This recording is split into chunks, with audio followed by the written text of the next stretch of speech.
Hey y'all, it's J Marie with What's the Word, and today we are chatting with Fourth Ward Alderman candidate Khari Humphries. Khari, are you here with us today? I am. Can you hear me? Yes. How are you tonight? I'm awesome. And yourself? I'm great. I'm great. I just had put my kids down, so ready to go.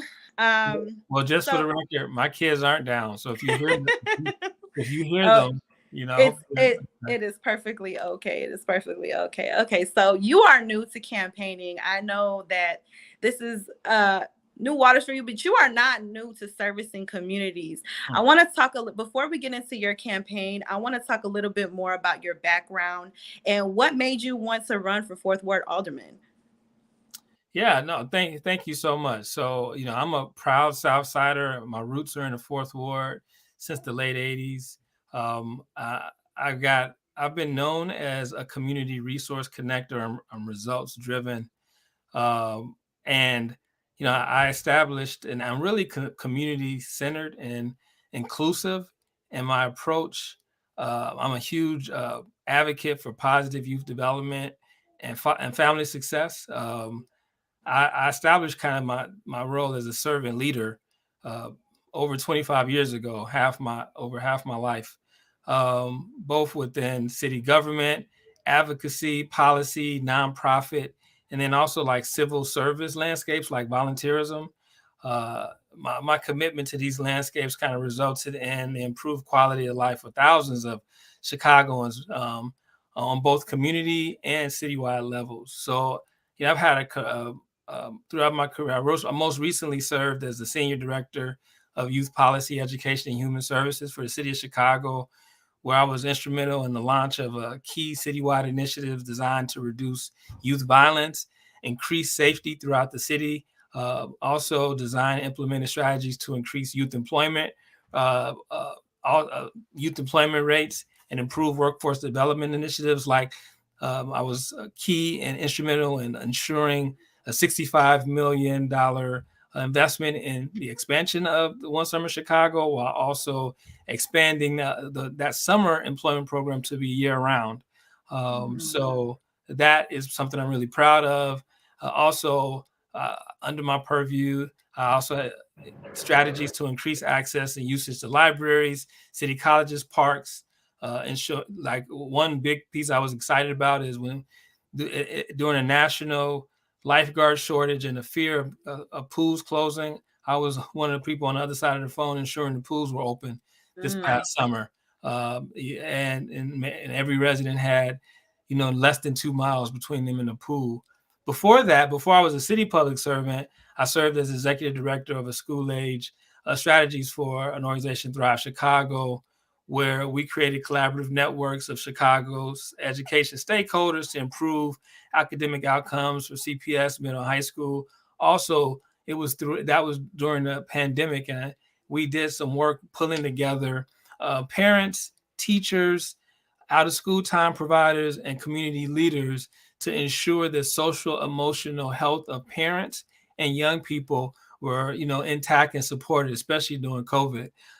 Before Thrive, I spent 10 years working, assisting thousands of residents in affordable housing, in obtaining financial stability, gaining access to asset development, youth development and education for the children, workforce development opportunities, and then senior services, supporting senior services with the community builders, where I led a regional team of people to really ensure community building and community connection and housing stability. And before that, I'm almost 50, so I've been around for a second. Before that, I spent about 13 years working development directly with teams that created programs, opportunities for young people at places like the Boys and Girls Club, at places like the Champaign Park District. Got nationally recognized for that work, and also became a person that trained other directors of youth centers and other youth serving professionals, and that was all my day job. So when I in the evenings, I volunteered on. I've been a part of LSCs. I've been a part of park advisory councils. I just got off of a meeting before this. I'm part of the Area Education Community Action Council, the Greater Brownsville CAC, block clubs, neighborhood associations. I'm the guy on my block that throws the block party, but I'm also the guy in the fourth ward that hosts the Brownsville Block Club Summit for all of the other 39 block clubs in the area. So that's just a little bit about me. So as you can imagine, when people have asked me previously to run for alderperson, and I've not a politician, not really been interested in that life as much as it's really serving my community and helping connect the dots between resources and people. But this past October, well, actually before that, last year, I was asked when one of our automatic seat was going to be vacated, when the current alderman pursued a candidacy for mayor, and I got calls from my neighbors, and I, for me at that time, I just wanted to ensure that we had the right leadership through a crucial part transition. And then also, when I started to think about the type of person I wanted, independent, grassroots, caring, community focused, transparent, not and trusting, not a person that's going to tell you one thing and go behind closed doors and do something different, and betray the community. I thought about myself. And so I said, I'll do it. I'll do it. So there you go. And that's why I'm here, and that's why I'm running. How vital would you say an alderperson is to the community with working with the mayor's office? Because I know, a lot of the times I think the mayor's office has so many things going on. How, the aldermen are really that key player to make sure and ensure that the communities are getting the resources that they need. How would you say that that role, what is vital about that role? So a couple of things, right? So and again, I told you I worked at, for the past year before I left in October to pursue being an alderperson. I worked at the city, and I understand that there are several departments, right? Every department, fire department, police department, CPS is a sister agency, Parts is a sister agency, business affairs and consumer protection. There, when you walk down the street, CTA, every department, the airlines, right, Midway and O'Hare, all of these places are city, in some way, city departments, in some way managed or led by the mayor, right? And so, and people need to know and be streets and sanitation. People need to know and be aware of it. One, there's so many services that are available and paid for by tax dollars that residents just don't know. And that's something I've spent loads of time trying to just connect the dots about. Did you know this is it? Do you know that you have this available? And it's just so much that residents don't know. So that's one. So for me as an alderperson, I think that is a key role in the alderperson's office, to ensure that people are aware of the services that are due to them, that they are paying for, that is their right to have, that just not unaware of. So that is a crucial job, I think, of the alderperson, to be that connector, to ensure that they know those services. Now, secondly, sometimes those services don't come in the way that they should, right? And that alderperson is the person that is supposed to kind of advocate for them, which is another reason I run, because I worked with a bunch of those leaders in those city departments. And so if it takes 6 months for the alley light to be changed, I know who to call, right? To put some pressure on. Like, we need to get this pothole fixed, things like that. So that is one aspect of the answer, is specifically just the awareness, the advocacy. But then the last piece is that at the city council level, there are there's legislation and ordinances passed. There are ordinances. There's policy that is both created at the automatic level and presented, but then there's also stuff that comes from the city level that's presented. and department level. There's also a budget that has to be passed every year. There's several committees that like a zoning committee, education committee, where the key decisions flow through as well. So all of that is the job of the alderperson to be representative of the constituents that they are elected to represent, right? They have to be representative of them. So that means two things. That means you got to be in communication with them regularly. Yes. That you're not representing the few people that call you that you know, but you're representative of them. But and then two, you have to in that representation constantly be communicating back to them what's going on. So and that's the job, and it's a tough one. It is time consuming. It's 7 days a week, probably 24 hours a day. But unlike the other candidates in our race, I've been doing a lot of that work for about 25 years now. So.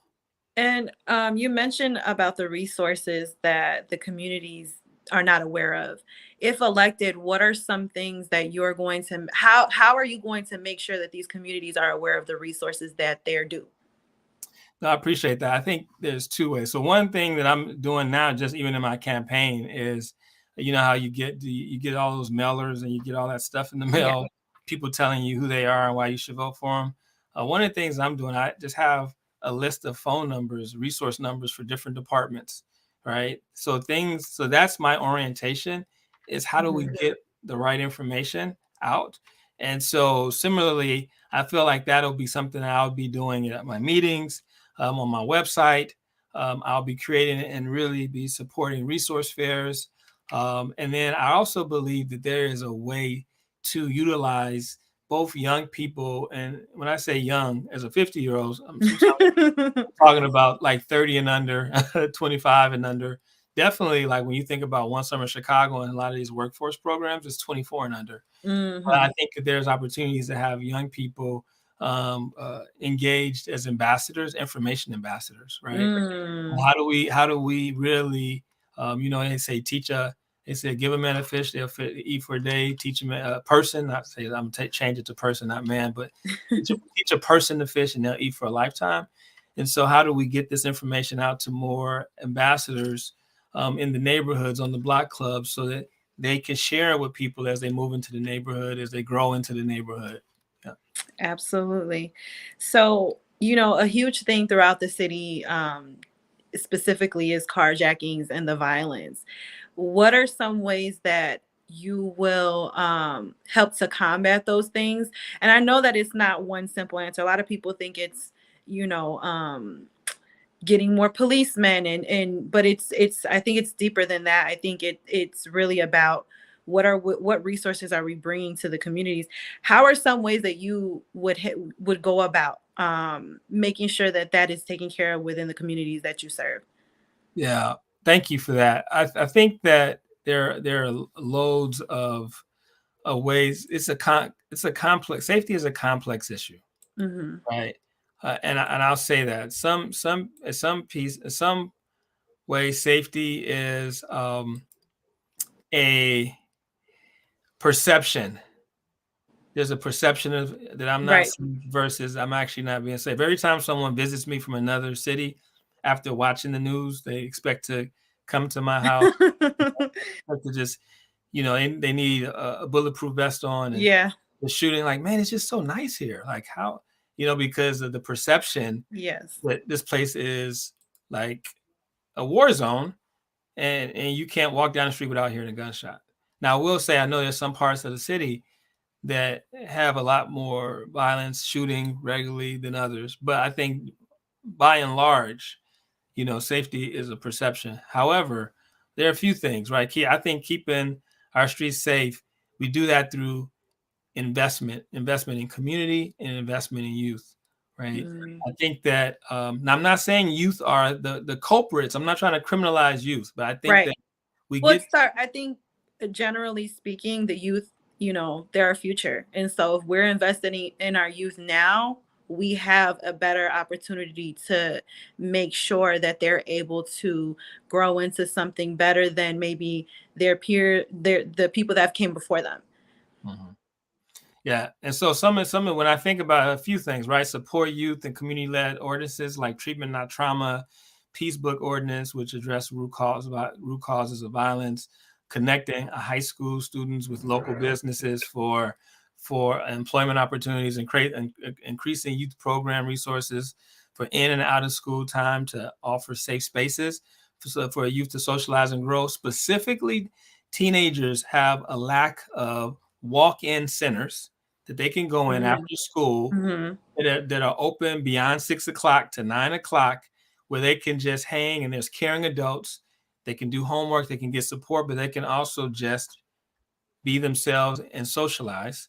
Mm-hmm. Also just maintain a worldwide because youth council, and the reason I think that is important is because a lot of um, adults want to say what they think youth need without youth voice. And so it's important Mm-hmm. for me. While I was at the city, I managed the citywide mayor's youth council because it's important. And we had youth commission. I'm sorry, we had youth commissioners, 32 youth commissioners. And I think it's important not to just have it at the city level. We have to have it at the ward level, the neighborhood level. Everywhere I've been, I've made sure that there's been a representation of youth because it's important to have the policies, the programs be informed by and even planned by young people. I definitely want to extend time, as I mentioned, of hours of youth serving institutions. Um, Provide some tax incentives for businesses to hire 16 to 24-year-olds trained by community organizations. And a big piece is like it's really expanding like local block club infrastructures and block connections, neighborhood associations. We created a resource guide for block clubs to start block clubs. So those are some ways. You didn't hear me mention get more police on the street. One, because there's a police shortage, right? There's a shortage of police. We lost 2,000 over the last 4 years. The solution, even if that was a solution, it wouldn't happen for some time. What we know is the investment in youth and community can happen now. Mm-hmm. Also, we can create job opportunities for young people and older people to be community ambassadors. If you've gone to certain places and you see those people standing on the street, just kind of like a concierge or corridor ambassador, the city has done that in some places where their businesses. I think we saw it down on Michigan Avenue, where we see it on some university campuses. I think we can have that in a lot more places, especially busy thoroughfares. We can have people that are paid like Safe Passage to just be out there as other eyes. It gives work to community, Mm-hmm. but it also gives extra eyes to neighborhoods. Now you mentioned youth, whether it's after school programs for youth or just community centers. Now, one thing that I do know is an issue within CPS in general is their after school programs. I know a lot, some of the after school programs are like limited by age. Some of them don't even have after school programs. What are some ways that you would be able to help ensure that there are more after school programs in the communities you serve? Yeah. So one, we need additional funding. I know I talked about bringing in more funding for after school programs. We need additional funding for after school programs, both at the city, state, and national level. So that is just something we can't spend as much money as we do on police and not spend as much money as we need to on youth. And that's not just youth programs, out of school programs, but as we've seen, the social and emotional Mm-hmm. health, uh, then that we also have to think about what does that mean in terms of the other supports, right? For young people, mental health support, crisis support, and what does that look like? That doesn't always look specifically like an after school program Mm. or but a service available. So, yeah, that's what I think specifically about ensuring that we get. And in addition, I think there's some school-based options to really support out of school time, like sustainable community schools. They're doing it in about 2022 schools across the city. But I think that I would like every school in the fourth ward to have a sustainable, use the sustainable community school model, because it gets at a lot of the things that you're talking about and I mentioned Mm-hmm. about the social emotional supports. So gentrification is a huge thing throughout the inner parts of the city, and it is causing for a lot of residents who have grew up in certain neighborhoods their entire lives to be pushed out because they can't afford to live there. Now, I know something that you're a huge advocate for is affordable housing. Mhm. Talk about some of the plans you have regarding affordable housing for the residents of your ward. Yeah, I would really like to expand quality, affordable housing by increasing affordable home ownership, Mm, rental, and subsidized housing opportunities, right? Prioritizing the protection and preservation of existing affordable housing. The fourth word, there are there's a lot of land that is slated for existing affordable housing, preserving that. Also including affordable housing for seniors, and that's really mm, important. Partnering with ward housing advocates and organizers to address local housing injustices. Specifically, there are subsidized places that property managers need someone just to check on and make sure that they're adequately managing that property at a level that is quality for people who live there. Also mhm, hold, like as I mentioned, and then holding them accountable by engaging senior and multi-family building residents and kind of auditing buildings to ensure the quality of existing housing. I'm an advocate for rent control, specifically pushing state legislators for the passage of the lift the ban legislation to lift mhm, the ban on rent control in the state of Illinois. That is something that's going to be important as we think about affordable rental. Continue to transform vacant lots and blighted properties into high quality, affordable, and mixed income housing. That's important.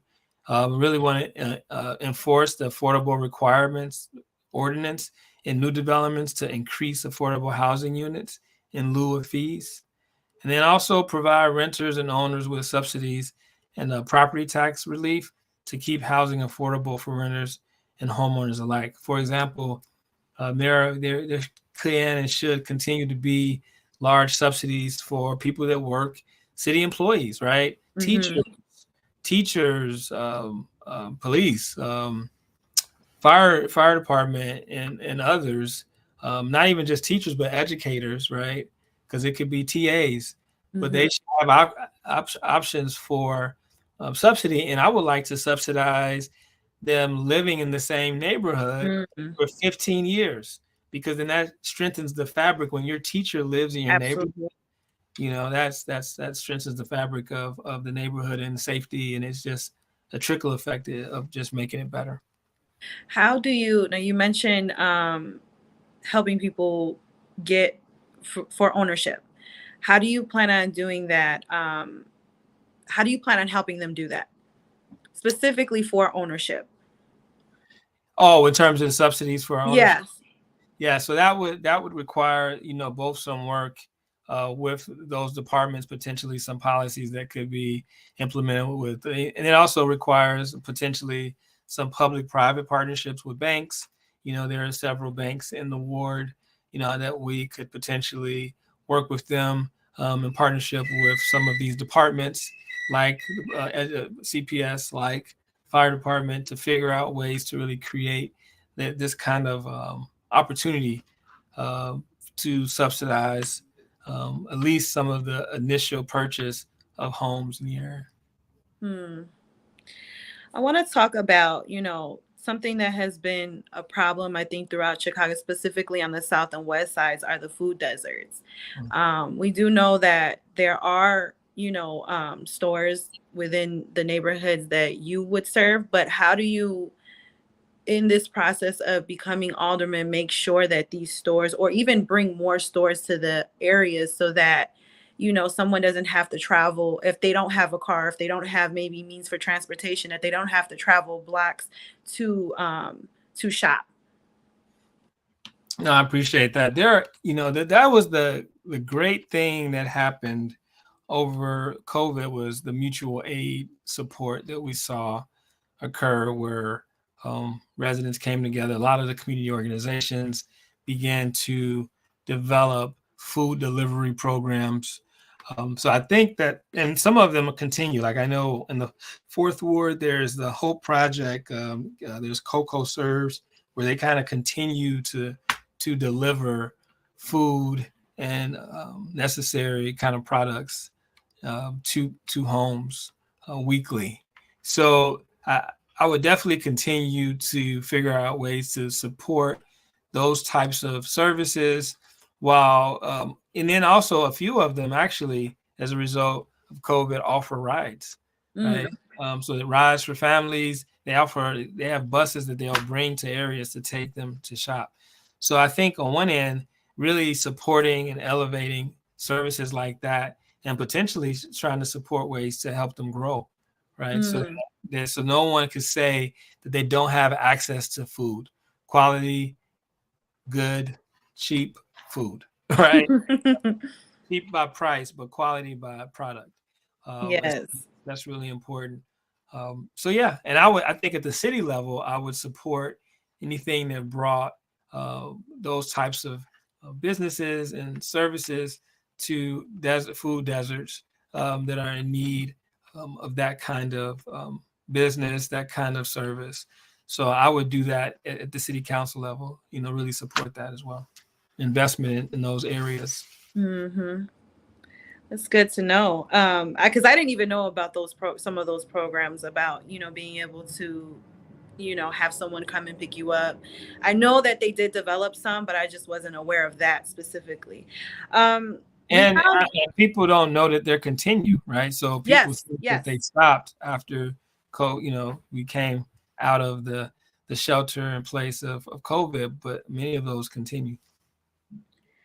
So we have a lot of young people that follow us. How important would you say the vote from the young people are, and what are you going to do specifically to work with the young people, but also the like bridging the gap between the young people and the mayor's office to make sure that the young people's voices are heard and that they get the things that they need?